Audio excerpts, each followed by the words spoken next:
Hi everyone. In this video, I want to talk about the phrase "a good Samaritan," which refers to a person who gives help to people who need it.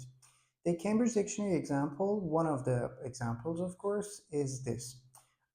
Luckily, a good Samaritan came to my aid, which means that fortunately, a person who was helpful came to help me. This is one of those less common phrases which can be used in different exams, of course, if you like to boost your score in speaking especially, and in some cases even in writing. Hope you find it useful and you can use it in your sentences.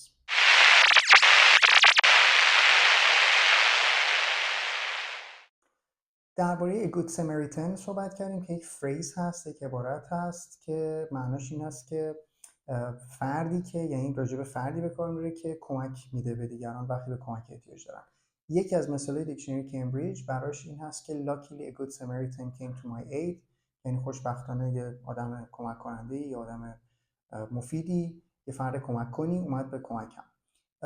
معناش و مثالهای دیگه دیکشنری کمبریج رو توی کپشن براتون میذارم، میتونید بخونین.